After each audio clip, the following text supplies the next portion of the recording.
Good morning, ladies and gentlemen, and welcome to Peterson Air Force Base and the ceremony to recognize the establishment of United States Space Command. On behalf of the Commander, United States Space Command, General John W. Raymond, I extend a warm welcome to the military and civilian personnel, elected officials, community leaders, family and friends, those streaming the ceremony live from Building 1 and the Space Heritage Room at the Pentagon, who have joined us today as we recognize the establishment of the nation's 11th Combatant Command. The guest speaker for today's ceremony is the 19th Chairman of the Joint Chiefs of Staff, General Joseph F. Dunford, Jr.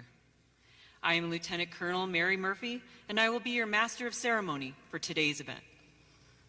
As a reminder, this ceremony is conducted as an outdoor ceremony. During the playing of ruffles and flourishes, military members in uniform will face and salute the individual being honored. During the singing of the national anthem, military members will render a salute while civilian attendees place their hand over their heart. The ceremony will begin momentarily. To preserve the dignity of this event, please take this time to silence all electronic devices.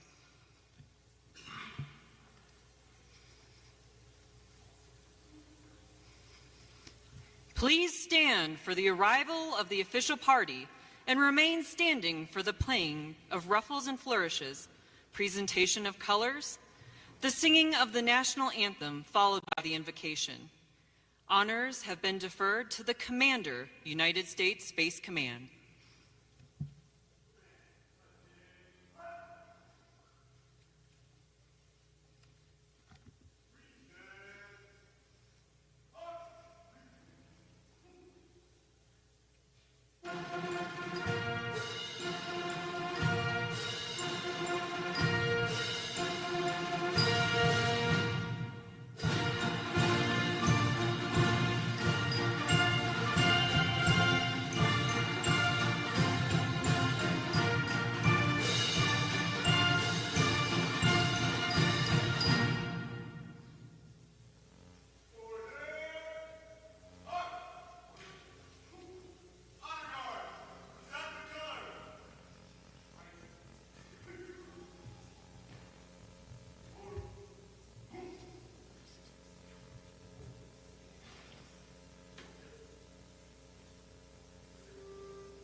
Say, can you see by the dawn's early light what so proudly we hail at the twilight's last gleaming, whose broad stripes and bright stars through the perilous fight o'er the ramparts we watched were so gallantly streaming, in the rocket's red glare, the bombs bursting in air, gave proof through the night that our flag was still there. Oh, say, stars that star-spangled banner yet wave.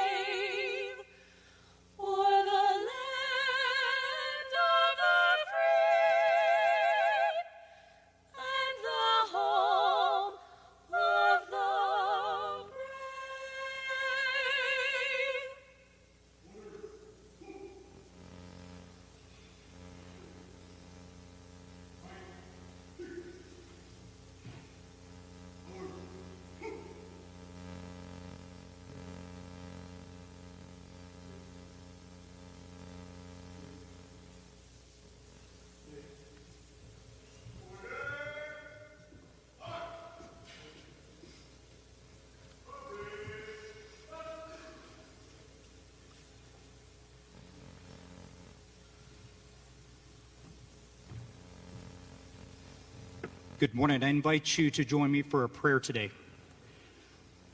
Almighty and gracious God, today is an important day for the Department of Defense. Our nation's civilian and military leaders have come together to celebrate the establishment of United States Space Command.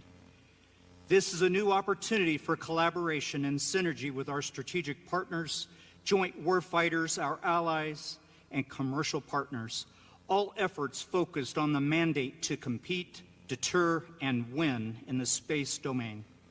May this good work advance the cause of peace around the world. And now, Father, I lift up to you your faithful servants, General Jay and Molly Raymond. They have been called to lead, and they do so with so much grace and class. With great optimism and enthusiasm, they continue to answer their nation's call. They are servant leaders. Thank you for the calling you've placed on their lives to be senior leaders for the space domain, but also to shepherd thousands of airmen, soldiers, sailors, Marines, civilians, and contractors. This is a big job, and you are a big God. You have called them, and now you will equip them with everything they need to successfully carry out this new mission. I know they look to you. You are their rock. You are their strong foundation. And I know you will continue to lead and guide them every step on this new and exciting journey. Finally, I commit to you every person tasked to support this new combatant command. Our nation is counting on us, and we are ready. Watch over us and grant us your favor. Give us courage and strength to faithfully carry out these important responsibilities. In your most holy name, I pray. Amen. Thank you, North American Aerospace Defense Command and United States Northern Command Joint Color Guard Team, the vocal trio with Staff Sergeant Bolkar, Senior Airman Diaz, and Airman First Class Keo Mishler for that beautiful rendition of our national anthem, and Chaplain Irwin for those inspiring words. Ladies and gentlemen, please be seated.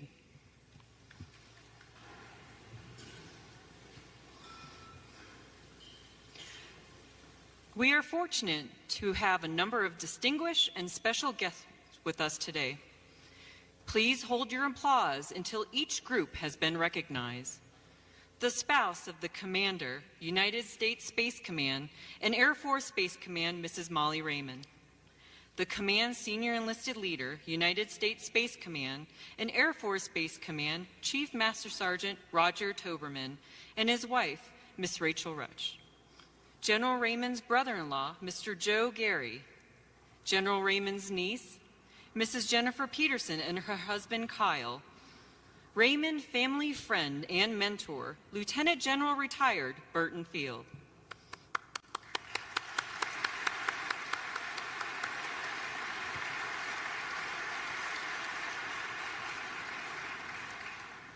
The Honorable Doug Lamborn, representative of the state of Colorado. The Acting Secretary of the United States Air Force, the Honorable Matthew Donovan. The Commander, United States Strategic Command, General John Hyten and Mrs. Laura Hyten. The Command Senior Enlisted Leader, United States Strategic Command, Chief Master Sergeant Patrick McMahon. The Commander, North American Aerospace Defense Command and United States Northern Command, General Terrence O'Shaughnessy and Mrs. Donna O'Shaughnessy.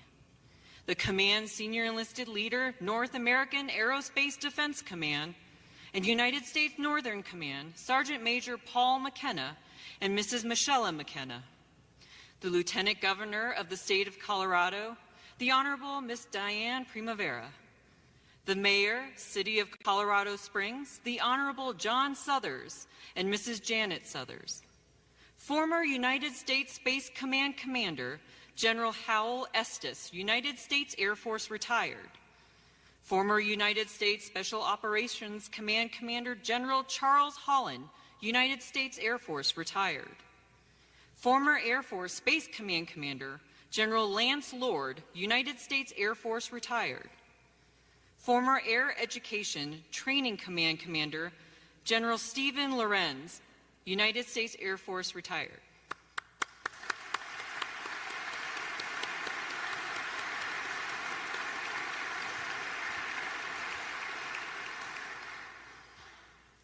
We would also like to extend a warm welcome to all other general and flag officers, senior executive service members, commanders, senior enlisted leaders, joint, combined, allied, and interagency representatives, community leaders, military personnel, and friends with us in attendance today.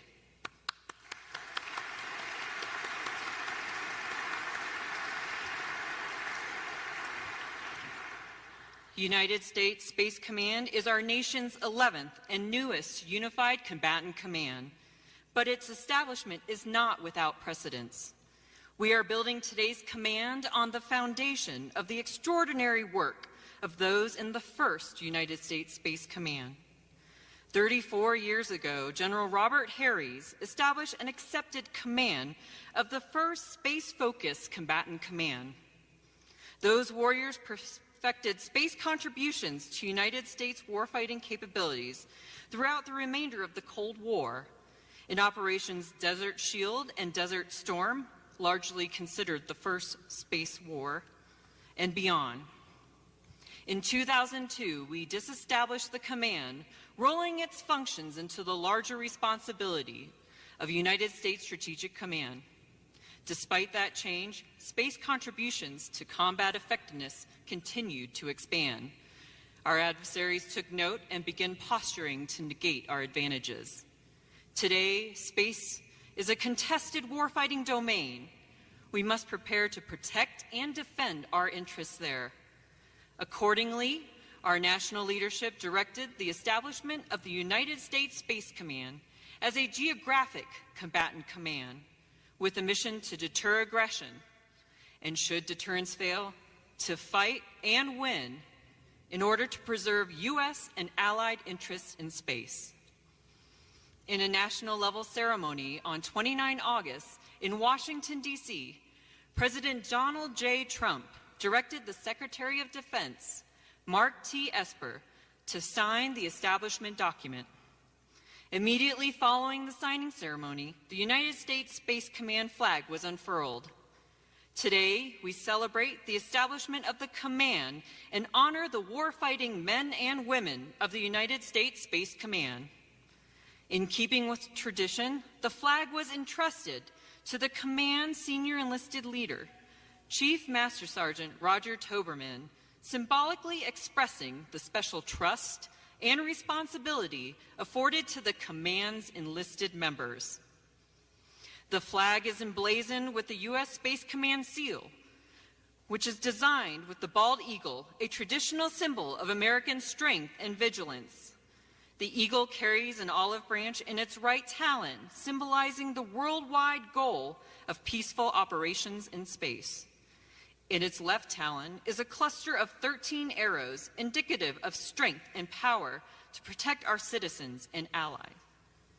The arrowheads are fashioned as silver deltas, a symbol historically associated with space, representing change and innovation.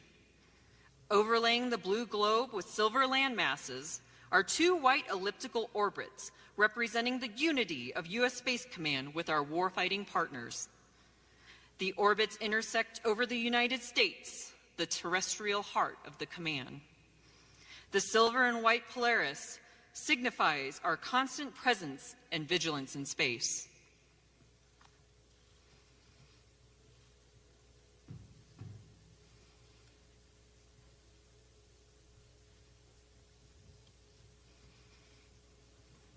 Few among our national leadership team better understand this new national imperative for space than General Dunford.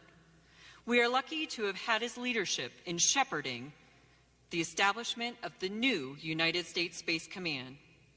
It is my honor to introduce the 19th Chairman of the Joint Chiefs of Staff, General Joseph F. Dunford, Jr.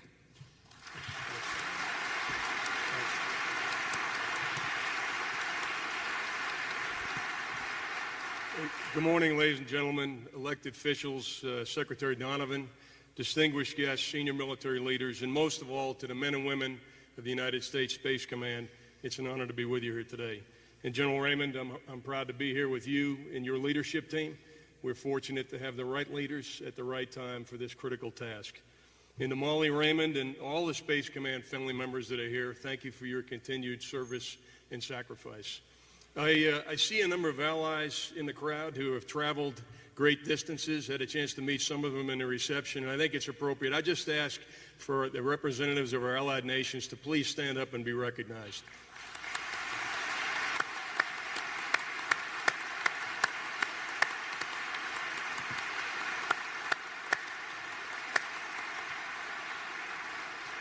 It really does mean a lot that you went through so much effort to be here today. As you all know, and as the narrator mentioned, we had a ceremony in Washington on the 29th of August to reestablish the United States Space Command. It was an important day, and it highlighted the President's commitment to American leadership in space. A look back at history puts the importance of that commitment in perspective.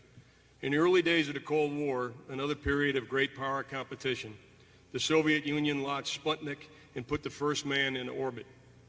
Those events sparked fear that we were falling behind in technological capability. In 1961, President Kennedy responded with a call to action. We then saw how executive branch leadership, a clear vision, and appropriate resources from the Congress enabled extraordinary achievement in space. By July 1969, President Kennedy's vision was realized with Neil Armstrong's giant leap for mankind in our nation. In the decades that followed, the United States enjoyed uncontested access to the military and commercial advantages of space.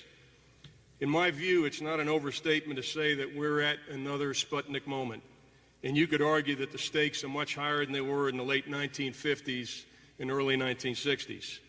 The reestablishment of Space Command should be understood as part of a broader effort to maintain our nation's competitive advantage in space. But while space has implications far beyond the military dimension, I'd like to focus on the importance of Space Command to our national defense strategy and joint warfighting.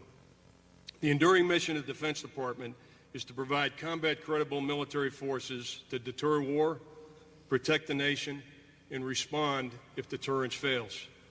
Today, we perform our mission in a very complex and volatile security environment. We're once again in an era of great power competition. The character of war has changed, and the pace of change across the profession of arms, you could argue, is unprecedented. The competitive advantage we enjoyed after the Cold War has also eroded. For the last 2 decades, our adversaries have studied us and developed capabilities designed to exploit what they perceive to be our vulnerabilities. That dynamic has been particularly evident in space. The Russians and Chinese have seen how we leverage space to enhance our command and control, missile warning, navigation, targeting, and our overall warfighting capability. In response, they have developed jamming, cyberspace capabilities, directed energy weapons, on-orbit capabilities, and anti-satellite missiles. In 2015, both countries reorganized to place a greater emphasis on space and counter-space capabilities. In general, Iran and North Korea have less mature capabilities, but they still pose a threat. As General Raymond, General Hyten, and others have been saying for years, we can no longer take our access to space for granted. Space is a contested domain. The implications of that fact affects our ability to fight and win on future battlefields. In that context, we didn't reestablish Space Command simply to compete in space.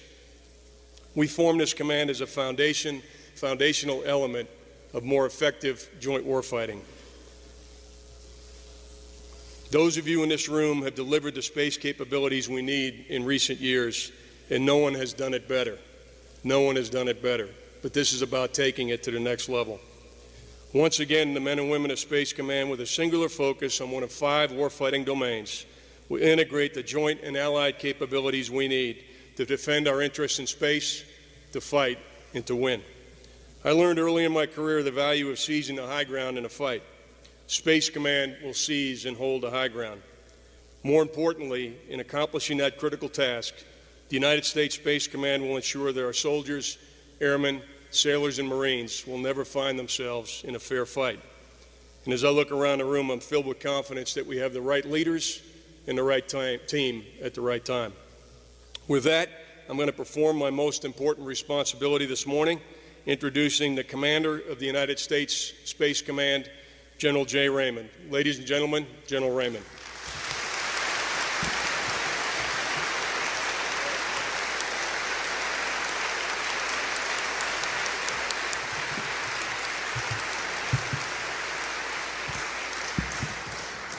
Good morning. Beautiful day, isn't it? Chairman Dunford, Congressman Lamborn, Mr. Secretary, distinguished visitors, but most importantly, the men and women of U.S. Space Command. It is a spectacular day here at Peterson as we recognize the establishment of our nation's 11th and newest unified combatant command. I thank the state and local leaders that are here with us today. I'd like to give a special shout out to the mayor, plus Mr. Bill and Frankie Tutt, and Don Addy. Thank you for all you do for us. You provide us such great support, not only to us, but to our families.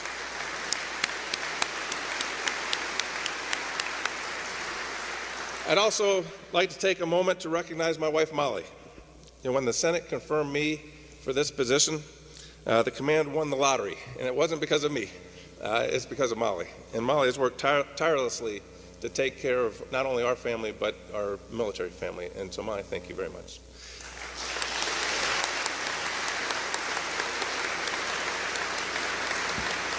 I'd like to recognize Molly's brother, Joe, and our niece, Jenny, and her husband, Kyle, for flying in from Minnesota to be with us today. It means a lot to us. Thanks for being here.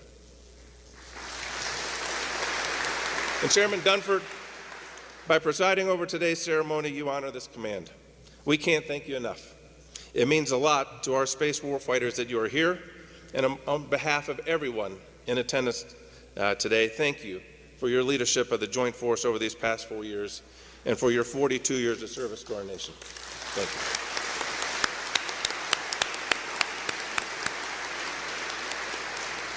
you. What a surreal couple weeks it's been. It was the honor of my lifetime to represent the men and women of this command during a formal establishment ceremony at the White House in the Rose Garden. It's pretty cool.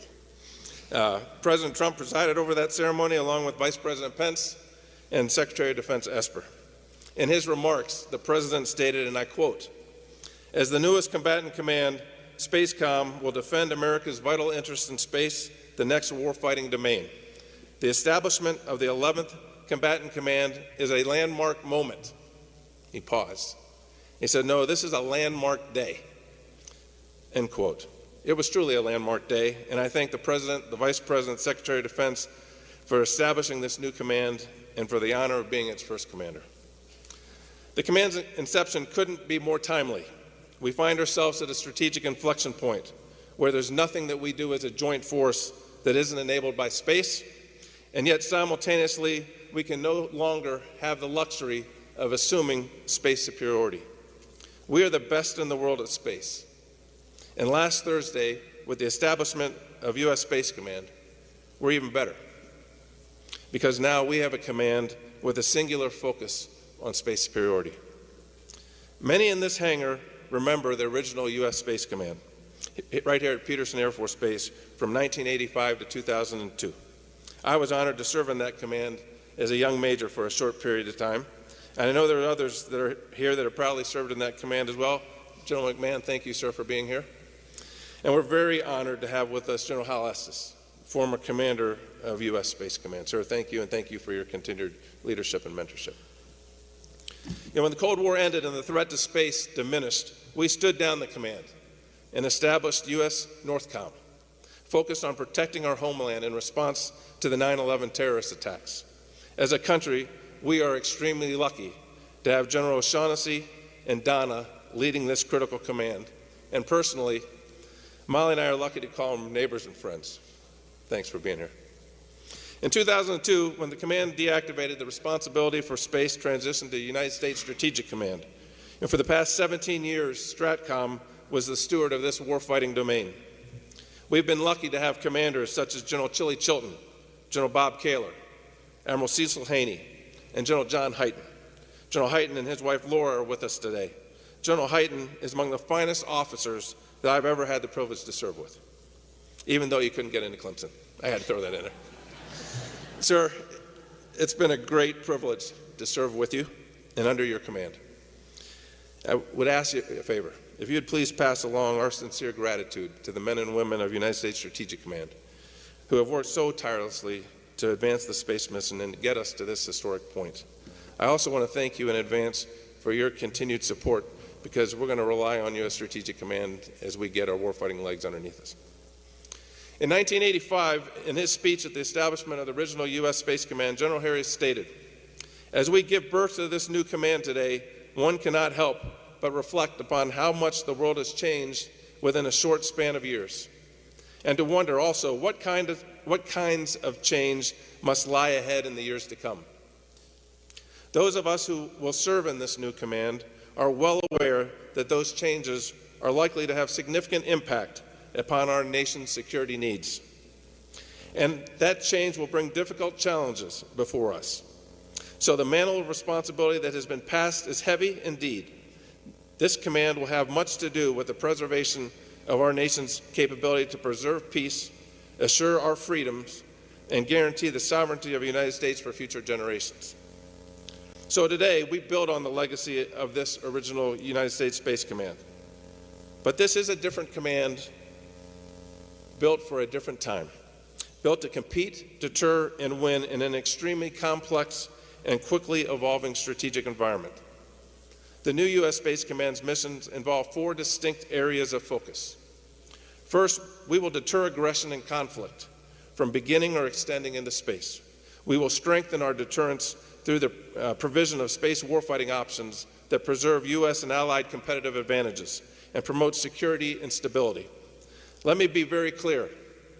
Although space is clearly a warfighting domain, we do not want to fight a fight that extends into space. We seek to deter that conflict. And the best way I know how to do that is to do that from a position of strength. Next, we will defend U.S. and allied interests.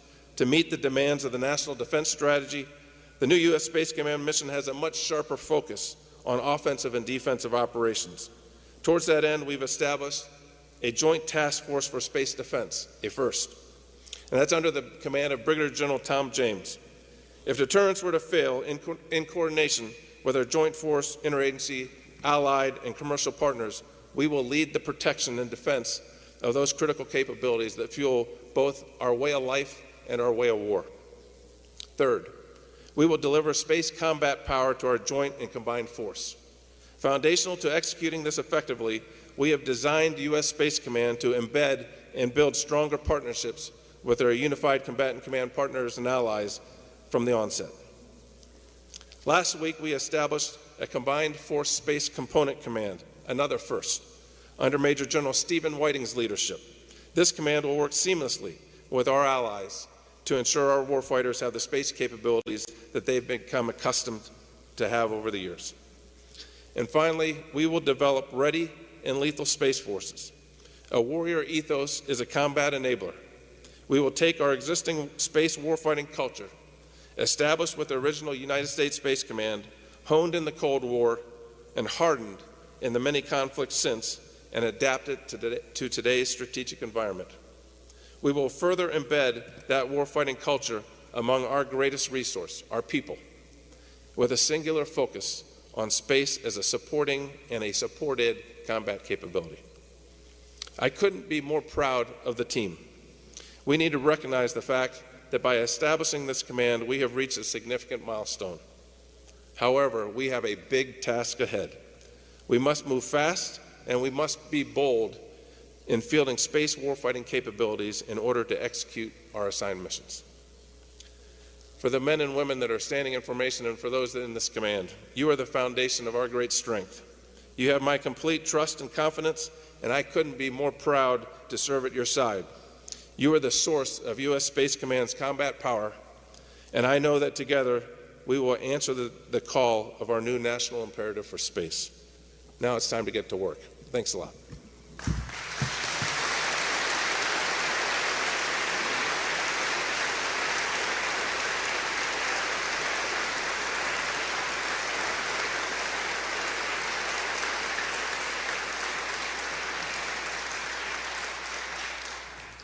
General Raymond will now receive his first salute as the Commander, United States Space Command. Leading the formation is the Chief of Staff, United States Space Command, Brigadier General Brooke Leonard.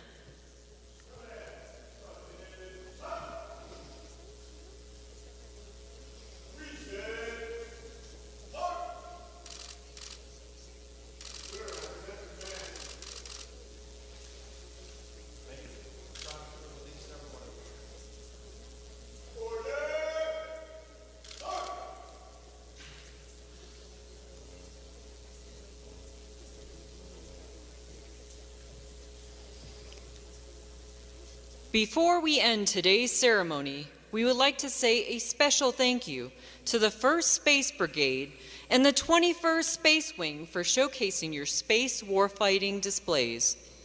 In keeping with tradition, please stand as we conclude with the Armed Forces Service Medley, played by the United States Air Force Academy Ceremonial Band, followed by the departure of the official party.